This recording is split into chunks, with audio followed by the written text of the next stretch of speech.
did you see the abortion ban in Arizona? Yeah, it's pretty crazy because, in case you haven't seen, the state Supreme Court, I believe, reinstated an 1864 law that bans abortion across the board, no exceptions, right? And people are, obviously protesting. People are going back and forth online and everything. And I've been thinking about it a lot because I'm thinking about it from the perspective of someone who will never need one himself. Do you know what I mean? I'm never gonna get with somebody and then be like, she hit it and quit it. I don't know what I'm gonna do. You know what I mean? And so I was thinking about it because it's in Arizona, but Arizona wasn't even actually a state when this law went into effect. Like Arizona didn't become a state till 1912. Arizona wasn't born yet.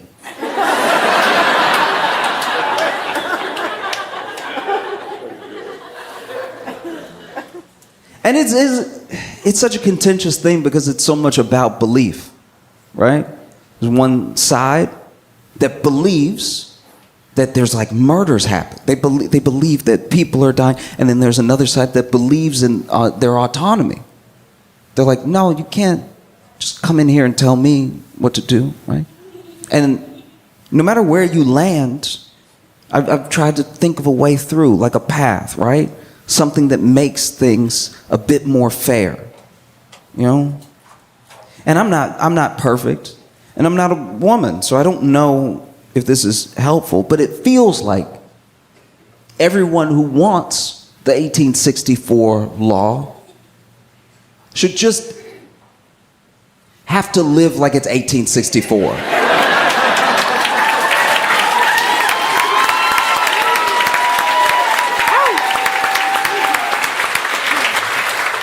Because technically they shouldn't mind anyway. We're bringing back the laws, why not the lifestyle? You can have the law that you want. You win, you got it. But also no more medicine for you. That's done. Just flush those down the toilet. And when you do, enjoy that last flush, because toilets are also off. Those are done too. Yeah. I don't know. Feels like we're leveling the stakes a little bit, Some of these people that want these laws, it's not actually gonna affect them. So you have to bring them in, give them some skin in the game, right? If it's 1864, oof. One bad taco.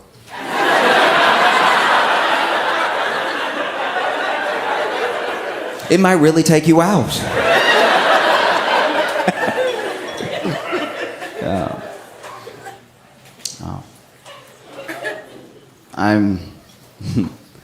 I just want a good doctor.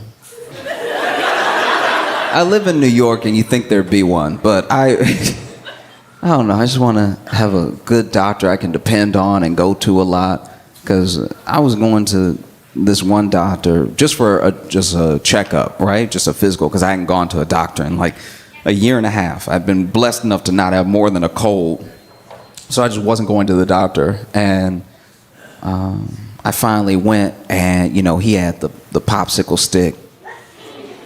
And he was like, go ah. And I was like, ah. And he's like, no, ah. I'm like, ah. And he's like, no, ah. And I was like, ah. And he's putting the popsicle stick in my mouth. He's like, no, go ah. And I'm like, ah. And he's like, deeper. I was like, don't say that to me. Not for this. And so he's like, go ah. And I'm like, ah. And then this thing happened, and I understand people are human, but this is unacceptable, right? So I'm like, ah. And then he's like, yeah, ah. But then he is going ah so much that he goes ah, and then he coughed in my mouth.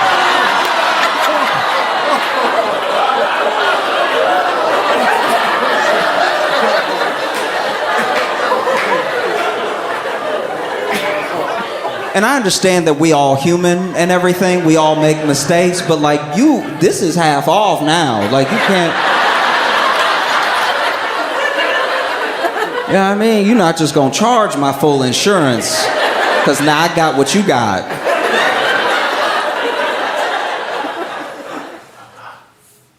I'm a black dude. A black dude with plenty of white friends.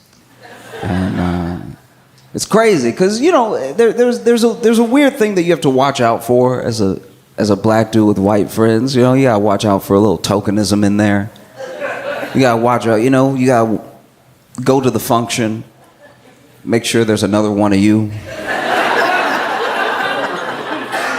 Because you don't want it to be just you. You don't want to be the only black friend. Because now I just know it's like, oh, you collecting. One black guy, one Asian guy. Oh, this is not good. This is grabbing us like infinity stones. You know what I mean? It's very uncomfortable. You know? But there are some tells to know, like, you know, past friendship and past any sort of like social constructs around race. There are ways to tell as a black person, all by yourself, how close your white friends really are to you, how they feel about you. You, as a black person, don't always know who your white friends are until they take a picture of you. Some of you don't know what I'm talking about.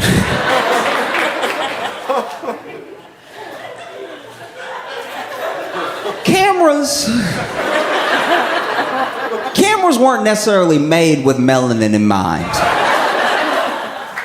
And every once in a while, you'll have a white friend take a picture of you, or a picture of you and them, and you don't come out looking great. And you'll show them the picture. You'll be like, what is this?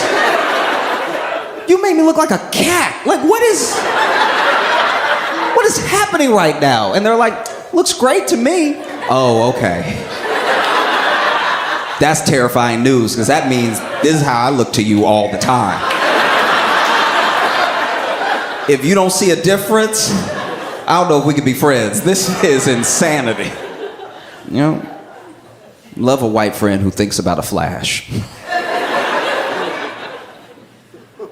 Sometimes at the sacrifice of themselves. I've had some wonderful white friends who have been like, let's make sure that everybody in the picture looks good. We'll put the flash on. I don't even have to say anything. Just in my head, I'm like, wow, what a white friend. What a true ally. And then we'll take the picture and I come out looking amazing. We're coming out looking extra Nubian, you know? Like a young prince, and then they look like a fresh ghost.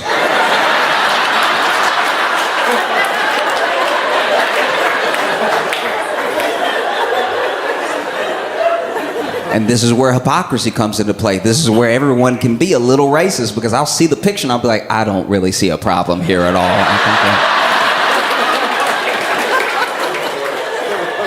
You look great to me. I'll be vulnerable for a second. Tell you. I'm lucky to be staying in a very nice hotel this time, right? But I did a show in Detroit back in the day, and every time I do a show in Detroit, I don't really get a good hotel. I don't know if Detroit doesn't have them, but even when I stay at a different place, I'm having the same experience. And basically, I got some food, was going to my hotel room. I was eating the food in my hotel room, and proceeded to get food poisoning in the hotel room, right? So I'm very sick. I'm feeling horrible. And I'm feeling horrible quickly, which means this could be death. You know what I mean? Usually, even as poison, it sits for a second. It decides to stretch before it poisons, right? Like, let me get my, you know? But this poison went right to work. And so I ran to the bathroom and was in the bathroom for what had to be like 45 minutes, right? Like, I say that because I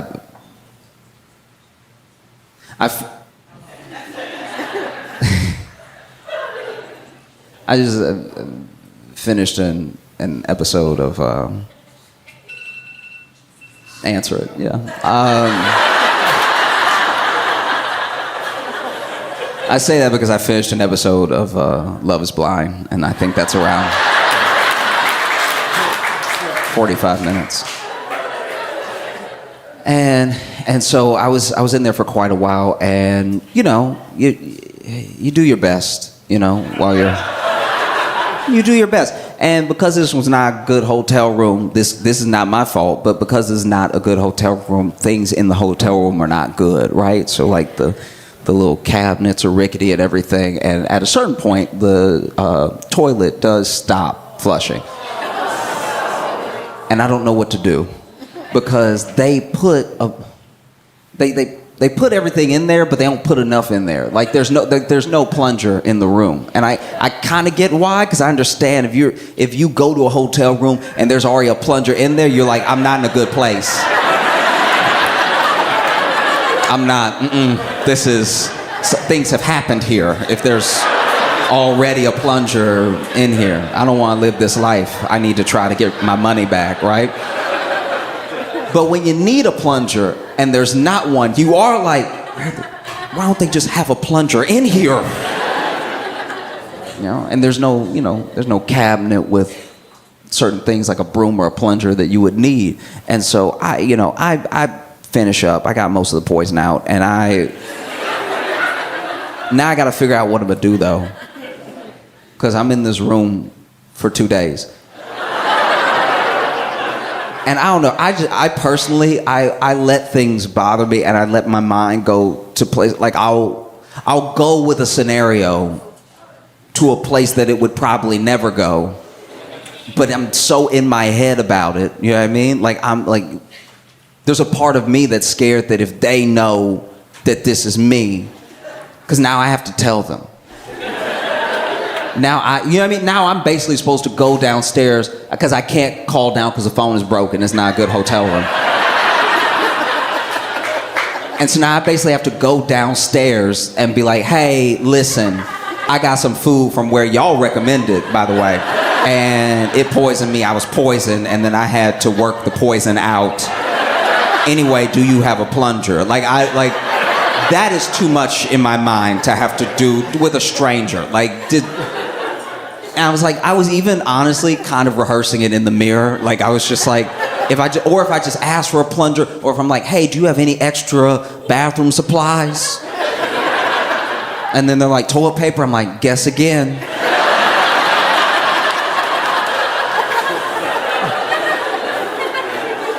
Like I don't know what to do next, but I'm panicking, and sometimes I really do. I don't let people see it, but sometimes I really work myself into a frenzy. And so I was like practicing in the mirror what I might say, and then I was like, no, because then even if I plunge it myself, I don't even want them to come in, because then they'll think of me like that. I can't leave a tip big enough for.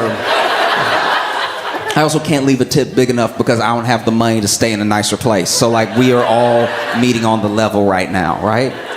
And so I'm like, I'll plunge it myself, but then if I plunge it, then where do I put the plunge?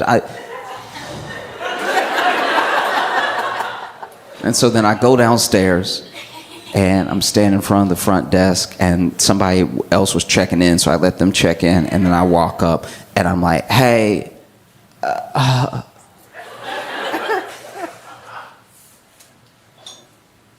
think my room got broken into.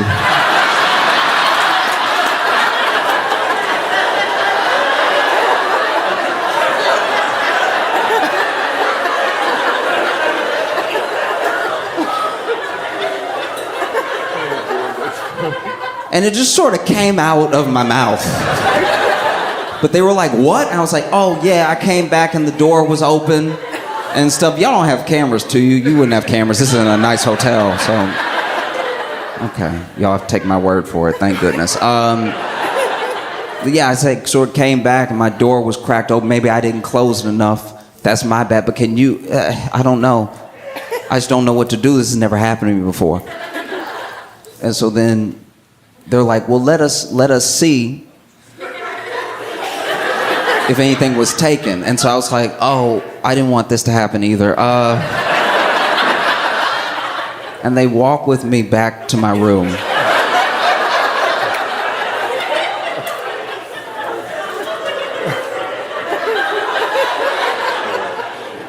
And so I open the door, and the bathroom door is closed.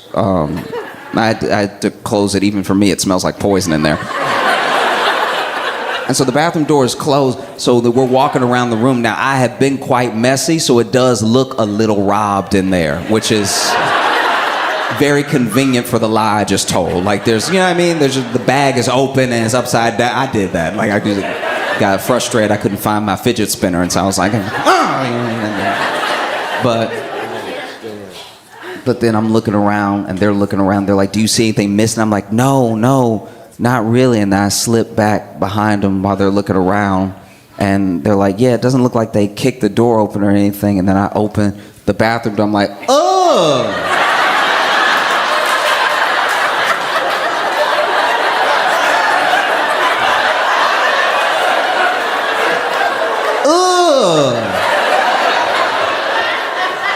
They did something bad in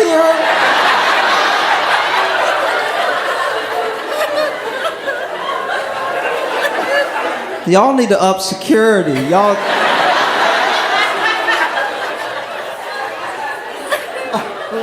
Look. Nobody should have to deal with this. Do y'all have a plunger? Because I will do it myself.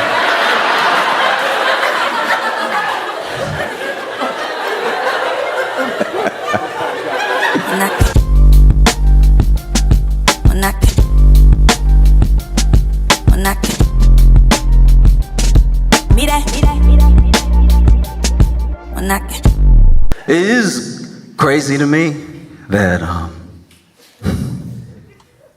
everybody, no matter who you are a different person to everybody that you know. Like, we have the idea in our heads, we understand that we're different to our parents than we are to our friends, than we are to our coworkers. But I mean, like, every single person. Just because of when we meet each other, how we meet each other, what we mean to each other and everything. I have a friend from growing up. His name is Squish. And Squish guy's name, because he's pretty accident prone. In fact, the way I met Squish was he was walking, and this kid was in the cafeteria, and he stepped on a pickle. And this kid flew. He stepped on the pickle like he stepped on a Hot Wheel. I didn't know pickles had that type of movement. The pickle didn't even disintegrate. He just stayed on it perfectly, like a roller skate, and couldn't stop himself like a Looney Tune. One leg in the air, one leg on the pickle, and couldn't seem to get off. And he was screaming the whole time. Ah! This man was Janelle Monáeing across the floor in a panic. Ah!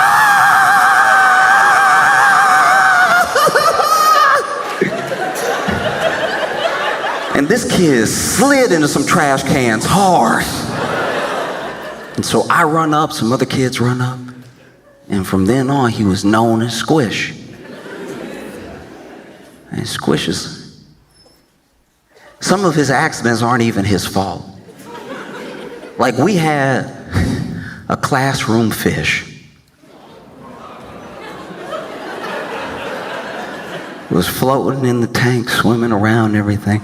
And, you know, it was a different person's turn to feed the fish every day. And whoever fed the fish last didn't close the slide in the top of the tank back. And so the fish popped out of the tank, landed on the floor, and was bouncing around a little bit. And Squish just happened to be walking by. And we all screamed. We were like, no! And he was like, what?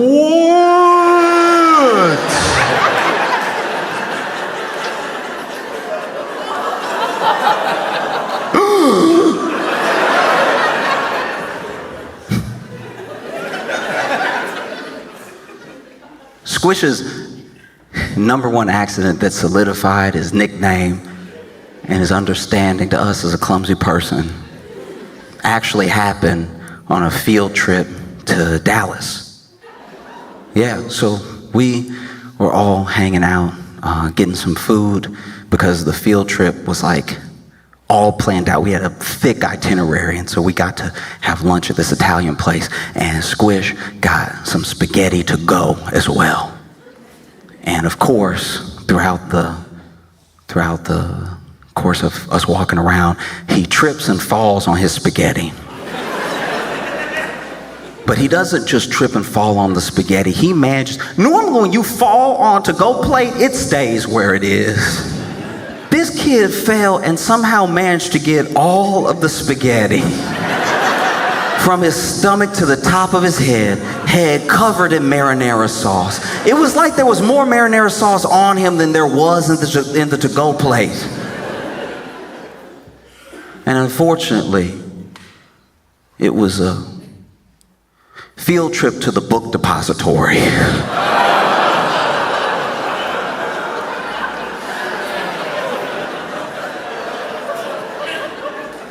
So if you were passing by, all you saw was a kid covered in marinara and spaghetti on his head going, "Help!"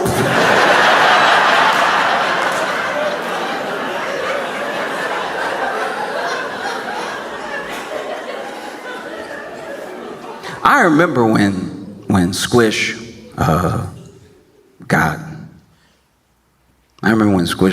got married. I remember when he had a kid, and I remember when his wife told him, and is wild because when she told, I wish he had been doing a bit or something, just making a cute little joke for the two of them. But she said, "We're pregnant," and without missing a beat, he went.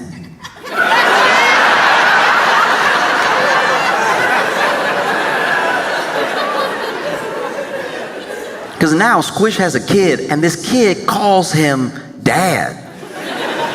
That's wild to me.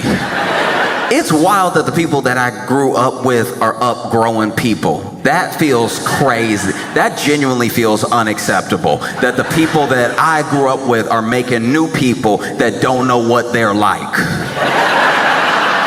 Because I know these people. This kid calls Squish Dad. I'm like, oh, you don't, that's not Dad, that's Squish.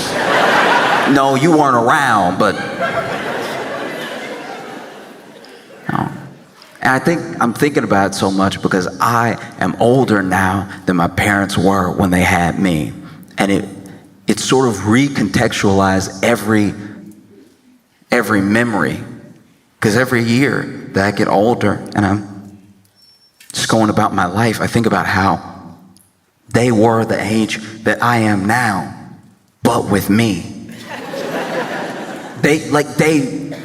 I'll have a bad day and think, oh, this is the worst, and not thinking about how they used to hang out with me, but not when I was like fun. They had to hang out with a version of me that couldn't read. So you're already having a bad day, and now somebody that can't read is making it worse. You picking them up from school, they sitting in the back all, and now you have to try to figure out what's wrong with somebody who can't read. Because they won't tell you, one, because they're a kid and they're being all secretive and everything, but also because they can't read, so they don't even know the words to describe what they're feeling.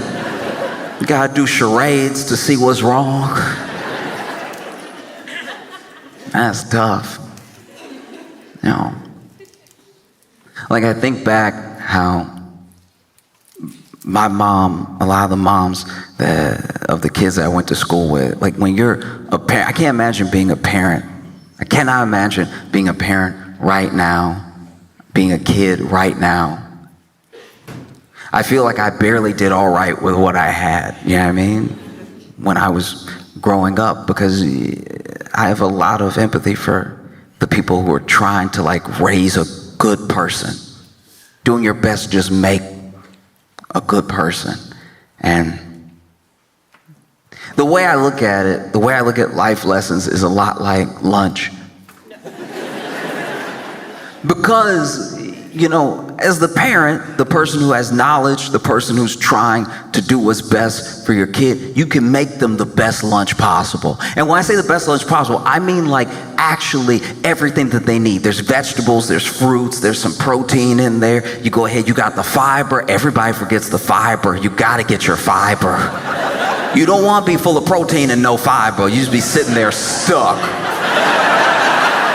You did everything. You got vitamins and minerals in there. You got things to keep them hydrated, give them energy, make sure the bones grow, make sure the brain's healthy. You did everything.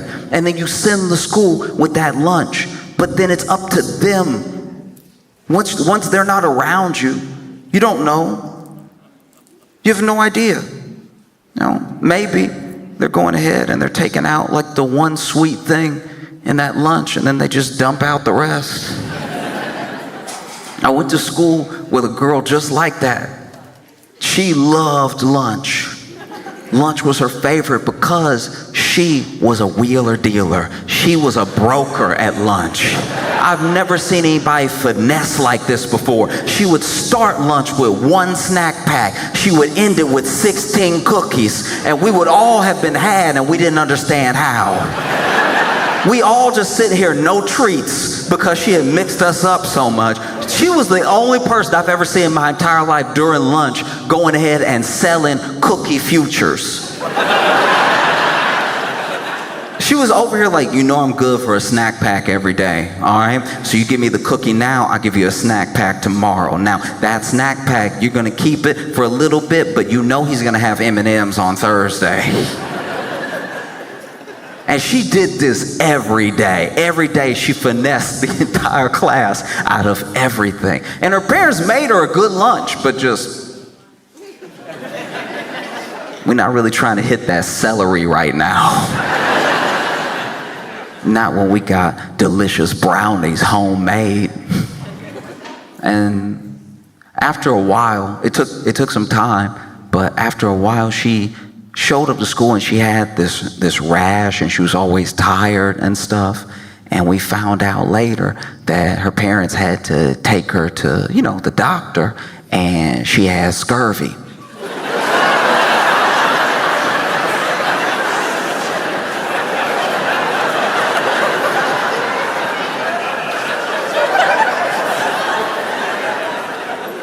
In the modern age, it is damn near impossible to get scurvy because every day, even by accident, you slipping into vitamin C. You know how many treats you gotta be eating with nothing good to hit the scurvy? This little girl had scurvy, like a Caribbean pirate.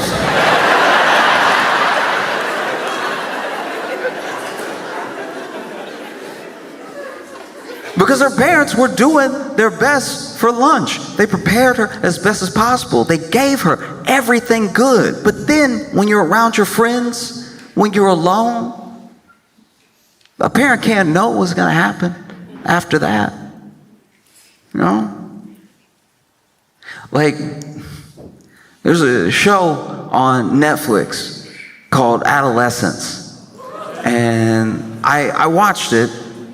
And I think it is a very well-made show. Out of all the critiques I've heard about the show, and there are plenty, I have not heard anyone say that the acting isn't phenomenal or that the camera work isn't incredibly interesting, But it's a tough watch, and it's heavy, and it brings up a lot of things I think are important to talk about because it's sparked all these conversations online. It's the most watched English-speaking show in Netflix's history, and there are people being like, oh, finally we're discussing the way that misogyny has creeped in online into every facet of society. And then there are other people being like, no, it's a moral panic. Like, these things are bad, but we're blowing it out of proportion. And so that discussion I do feel like is important. And only one person, this was one woman I was talking to that was like, it's my favorite show of all time. And I was like, ugh.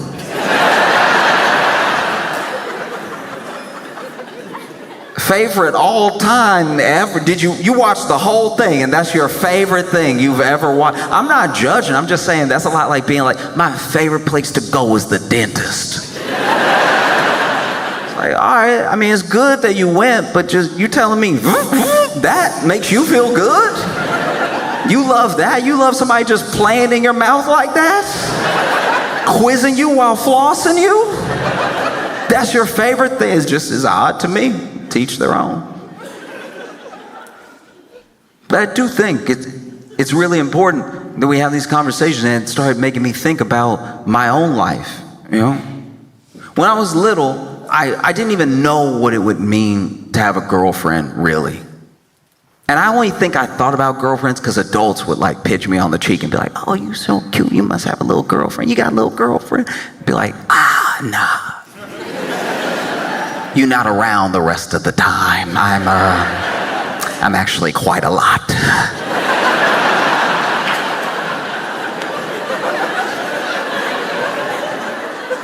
But there was someone who I used to eat lunch with for a little while there.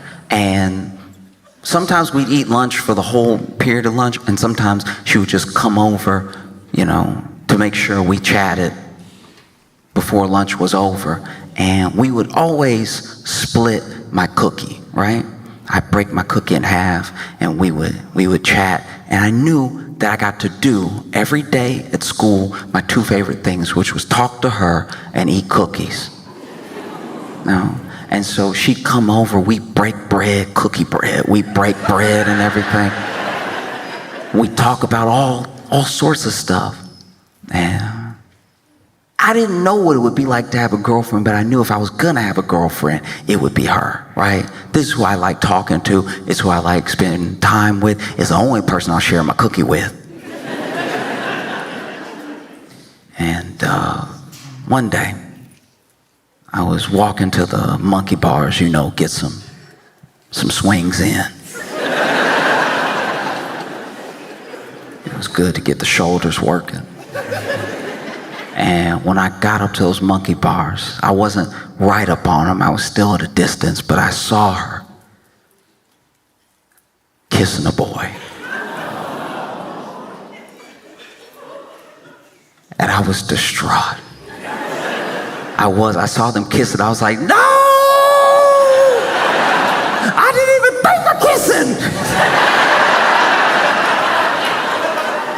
Is that what boyfriends and girlfriends do? Hey, you know, we little, so they not even really kissing. They more just butting heads and everything.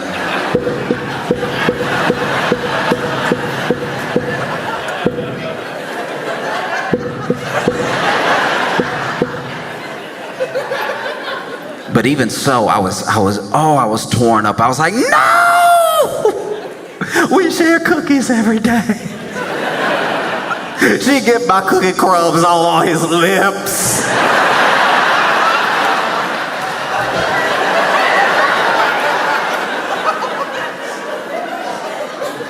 And I didn't go up to the monkey bars. I went to the little castle that we had on the playground, and man, I cried. I was torn up, you know.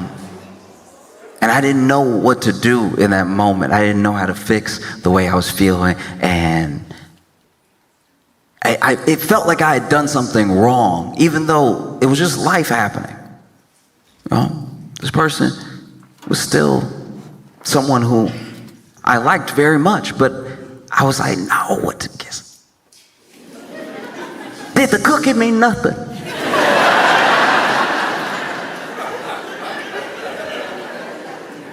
You know, I was so torn up. When we went back to class, I couldn't even learn. Teacher sitting there with a word problem. Simple word problem, trying to get me to hit that 3 + 4, and I was like, 3 kisses plus 4 kisses is one broken man.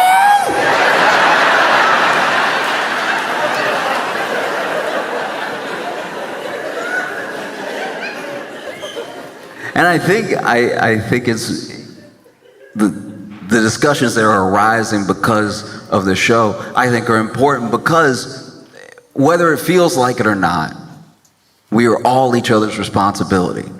And I think that there's something happening, it's happening to young men, it's happening to boys, where these things online, whether it's, you know, whatever, red pill, manosphere, whatever you want to blame, there's a certain rhetoric that at least fills in some blanks. and tells you this is the way that the world is, this is how you fit into the world. And it's an assuredness that the people around you don't seem to have. Because when that happened, when that kiss happened, you know, when you're a kid, you see things in black and white. You haven't lived long enough to find nuance in between every experience. And so I didn't see that as like, oh, this is my friend, but she happens to like this person or also like this person or like this person more. I internalized all of it. I was like, no, she likes him because I'm ugly. That's gotta be what it is, right? Or she hates me and she likes him. Everything has to be very distinct. And that's tough. I think it's something that we would hopefully be better at recognizing, because it's the same thing that happens to young women. You know?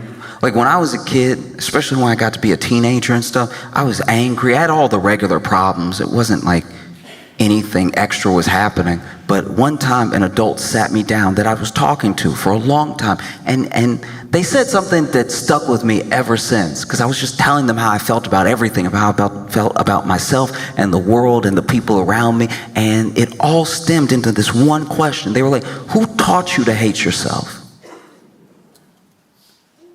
And I couldn't answer it.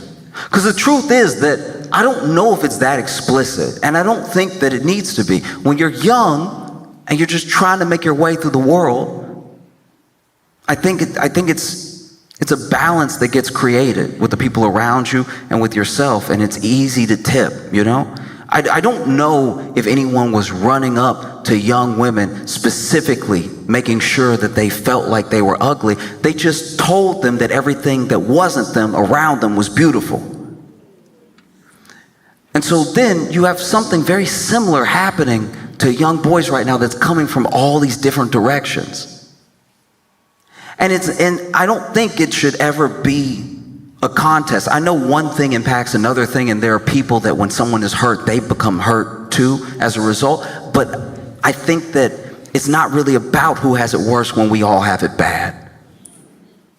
Sometimes when somebody's going through something and they're open about it, if it's not the person that we decided to band around, right? If it's like a unique person going through something and they're sharing it, sometimes the response, instead of being empathy, is almost backlash, right? They're going through something and they're being open about it, and people are responding with like, oh, boo-hoo, you'll be fine. It's all good, right? But this person is coming to you earnestly, and they're going through something, you know? Like we don't really, if I'm being honest, we don't really talk about the like body dysmorphia that a lot of men have. There are men packed into gyms trying to look like the action figure. Meanwhile, the action figure doesn't look like a person. Like that's not, like your knees aren't supposed to be as big as your head. You're just never gonna get there. That's not how people are built. No one does that. No. And even more than like body dysmorphia in men, the thing that I don't think I hear anybody talking about is strength dysmorphia. I know a lot of men, good men,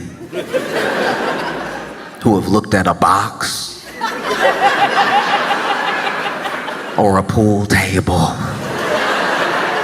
or a TV and thought to themselves, I could pick it up.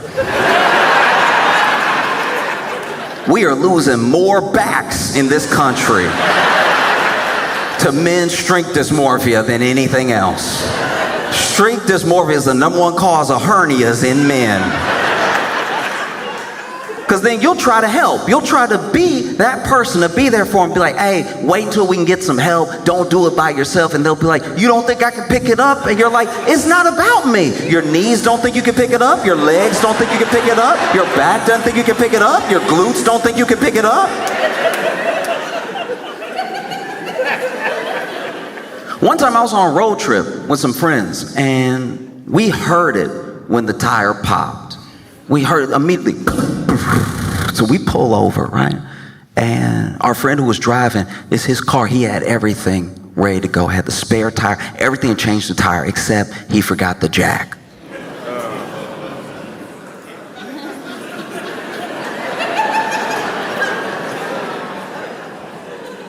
So then our friend Jack says to us with a straight face, all right, everybody just, y'all get in position and everything, get ready to change this stuff, and I'll just pick it up and y'all change, y'all put it back down.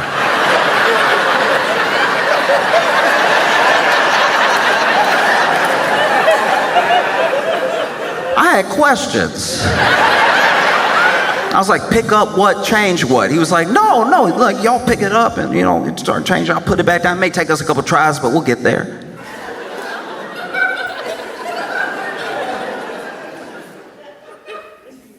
There are two types of people who can pick up a car. One are strong men. And by strong men, I don't just mean men that are strong. I mean actual competitors, like strong men. All they do is train and work out and lift heavy things. They almost look like the action figure, but they're not quite there because your knees are only going to get so big, right? But they got very big shoulders, big head, everything, big arms, and they pick up boulders and they put them on top of stuff. And then sometimes they pull trucks. They have the chain and they pull, and you can see that tire moving a little bit. You're like, he is moving it. Wow. You can watch it on ESPN2. That type of man. That man right there, he'll never turn around fast, but he can pick up a car. You touch him on the shoulder, it's going to be a while before he gets to you. But he could pick up a car, okay? He will never kill a fly. He's not going to be that quick with it. But if you need a donkey murdered by punching it in the face, he can get that. It's dead.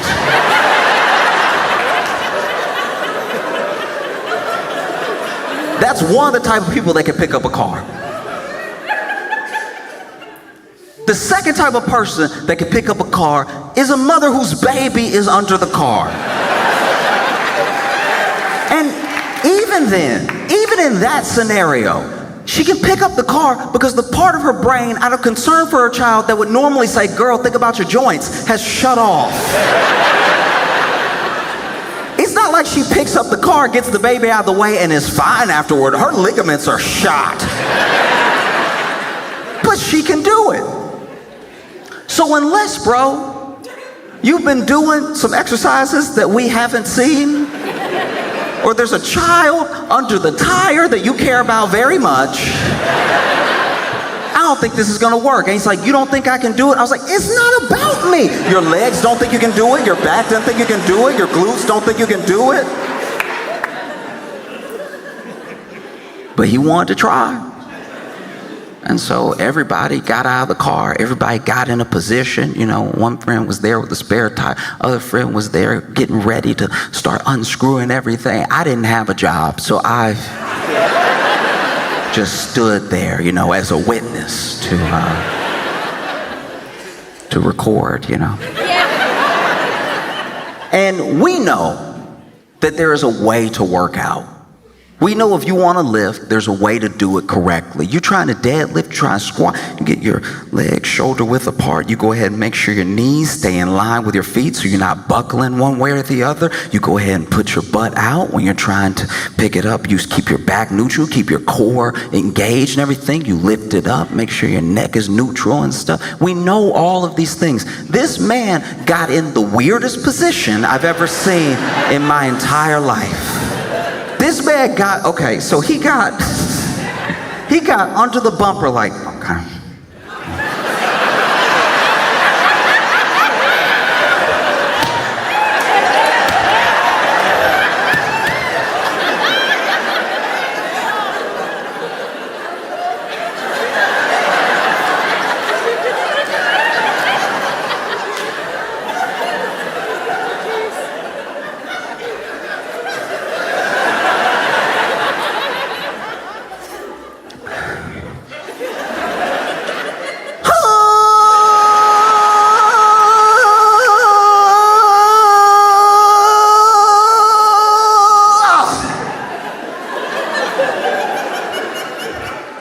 Y'all get it? We were like, no, it didn't move, because it's a car.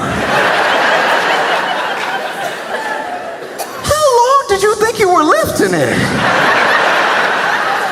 What world are you in? And he's like, oh, you know what? That's my bad. That's my bad. No, I'm doing it wrong. I'm doing it wrong. I'm going to turn around.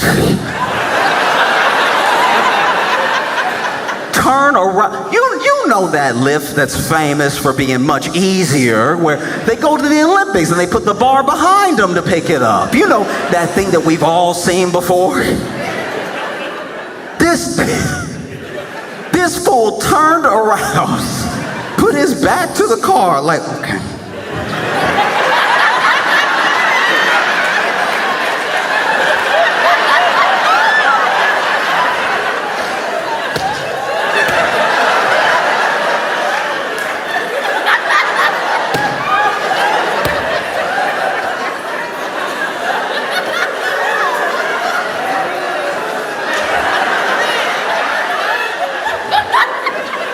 And then he had the nerve to be like, y'all ready?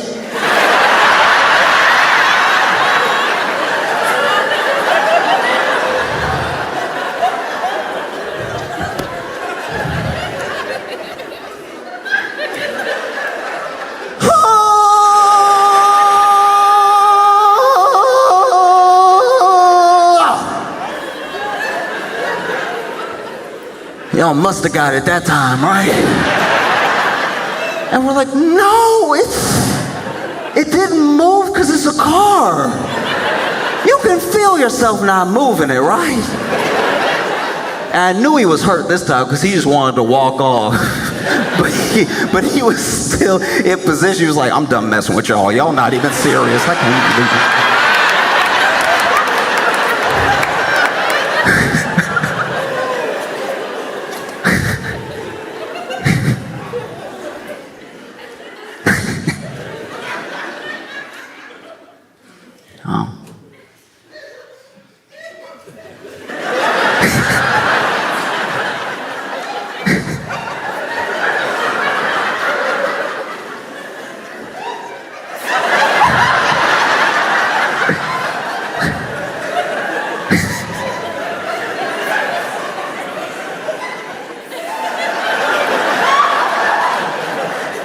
Over here doing my job for me. That's right.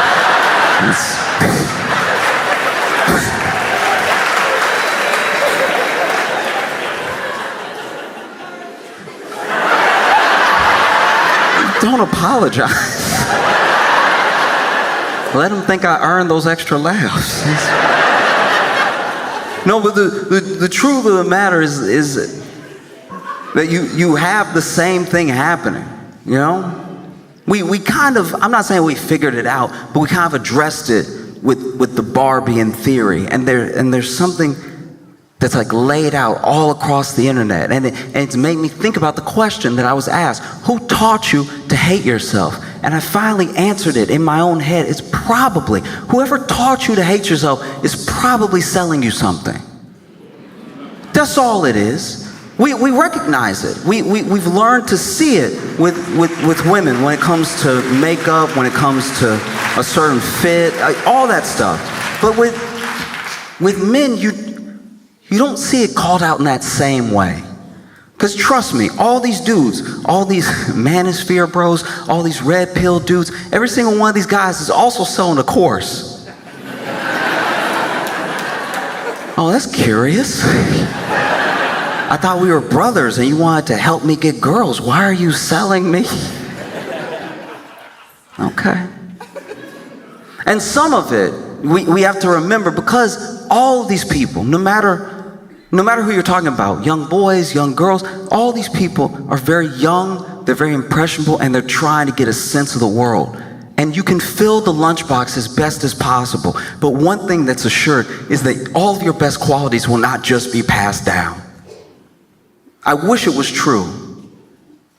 And you can fill that lunchbox with as many good things as possible. But it then is up to them, when they're with their friends, when they're by themselves, to actually look at what's been given to them and not just trade it for a bunch of junk. Because now you have parents who feel like out of nowhere they're meeting a new person, a person that they didn't raise. They hear these things being said that they never taught their kid, and they're like, where did this come from?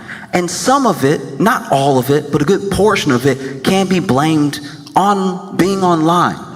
I think it's a mistake to just say that it's online throughout. Just go ahead and throw away the phone. Don't let the kid get on the computer or anything, because the people posting these things are real people out in the world. So those ideas are running rampant in the world anyway. But I do think that it's in how algorithms are built. You know, you show genuine curiosity for one thing, and all they're trying to do as a company is hold your attention, keep you on the platform. So they see you choose one thing, so they send you more of that thing. And so it sends you down a rabbit hole. We always blame ourselves for falling down a rabbit hole, but it is what's served to us after we just watch one thing. You know, you watch one alpaca kick somebody in the chest.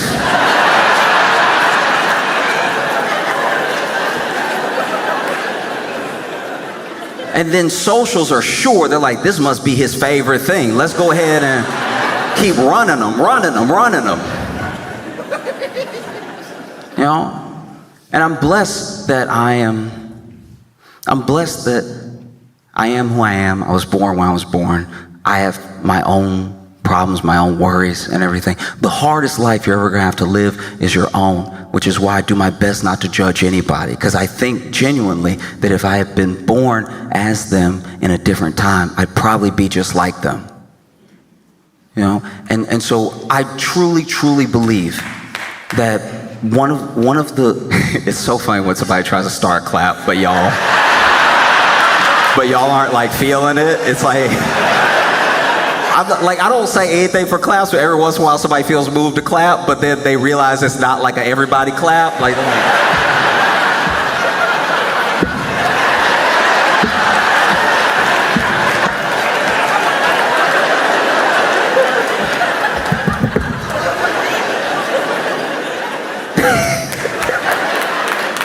No. I didn't want to, but I didn't mind. You know? Let me earn it. but the truth is that, like, when it's that easy, I think we have to look at these problems as interlinked, you know? Because people talk about incels, they talk about people who've taken the black pill, all that stuff like that. And you got to recognize truly that these like incels, whatever people end up calling them, they don't really hate women. They hate themselves. That's where all that comes from. And I can only imagine if I was a kid now and I came home and I got online and I typed into Google or any platform, especially social, why would she eat my cookie but then kiss somebody else?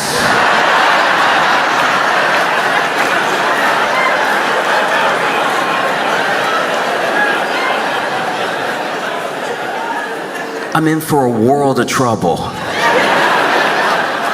I'm immediately, with one prompt, getting into some really bad stuff. Because I bet you, because the people online are not necessarily talking to anyone.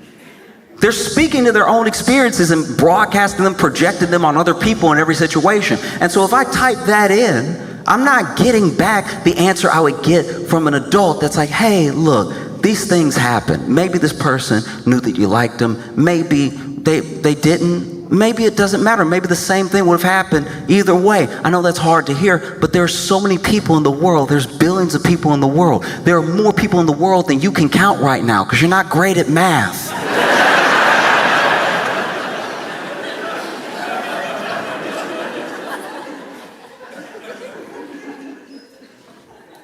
That's what, to me, I'm not acting like I'm an expert. I'm not a psychologist. I'm not a sociologist. I haven't met every person. I don't know what everyone is going through. But to me, that's the key. That's what solves it when people are like, what do we do? What do we do? You just stay in each other's lives as much as possible. You know? All of this missing stuff gets filled in by the internet because we aren't there to do it. And I don't just mean parents. I mean like real community. I mean everyone that you know. Do you tell the people in your life that you know that you love them? all the time? Do you never let a day go by without the people in your life knowing and feeling like they're loved by you? It just takes you. It only takes you. And so when you have something like that happen, you type it, you come home, you're crying, you're like, why was she with the cookie and the kisses? I'm not likely to get someone who's going to give me a solid answer, an answer I can take to the rest of my life. You know? I'm probably going to get somebody coming on, big old shoulders, being like, that's right, that's what women do, they take cookies. And best believe, brother, she's coming for your cookie tomorrow. And next time she won't want half, she's gonna want the whole thing. That's why you gotta shut these women down before they get your cookie. If it even gets that specific.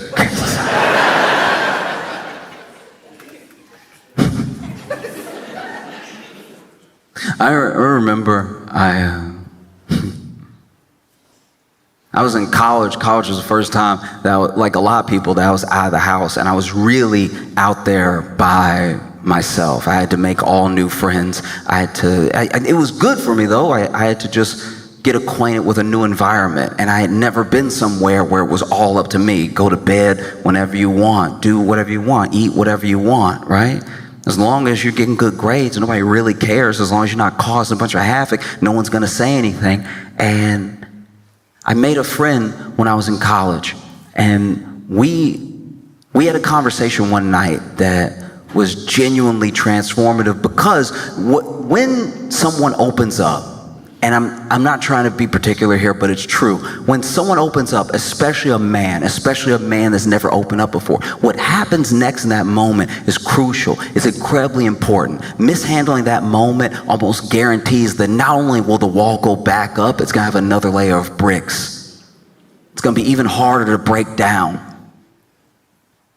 And we just got to talking. I don't even know who shared first, but he told me things. He told me about his anxiety, depression, his feeling, his lack of purpose, all the things that he thought that he was missing in the world, and everything that he thought he was not worth, and things he thought he would never get. And it was all just like coming out so earnestly. And so then I did the same. I told him things. I told him about my anxiety, my depression. I told him about everything that I was going through, how I felt about myself, how I felt about the world, the people around me. Like nothing would really matter if I was here or not, right?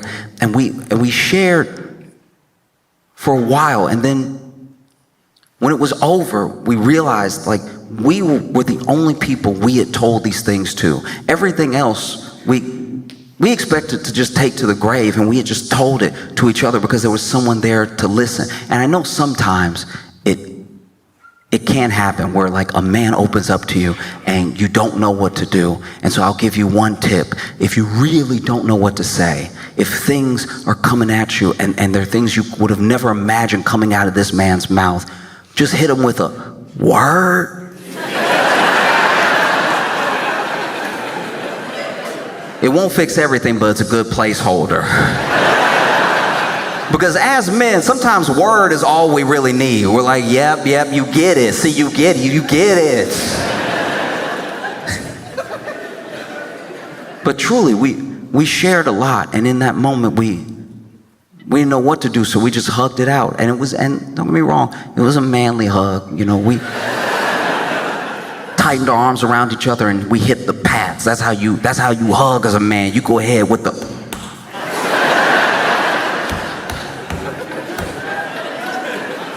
Watch the end of Top Gun Maverick. Both those men ready to cry, and they still do. I don't know what to do, so I gotta hit it.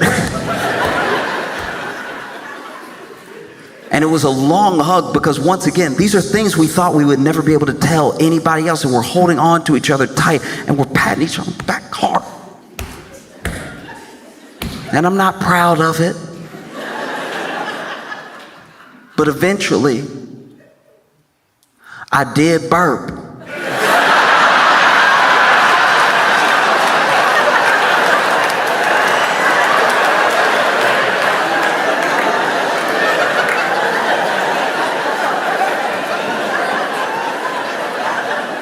And what happens in the moment that a man opens up to you and you open up to another man is crucial. When I burped, I was like, no. I'm never opening up again, okay? What I look like? I just poured my soul out and I got burped by my boy? Never. No, we not on that.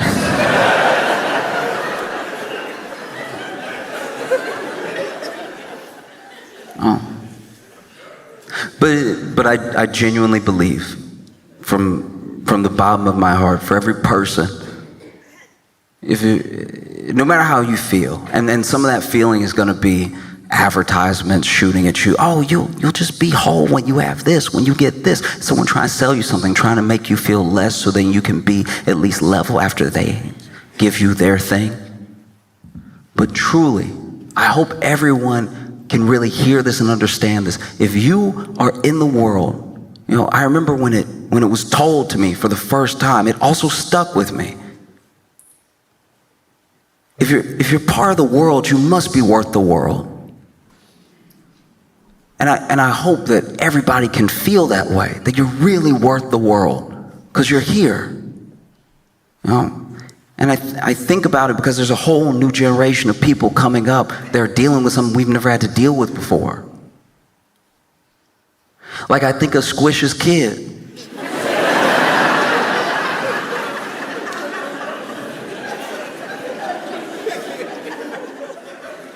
I was very nervous when Squish became a father because he has dropped everything I've ever seen him hold.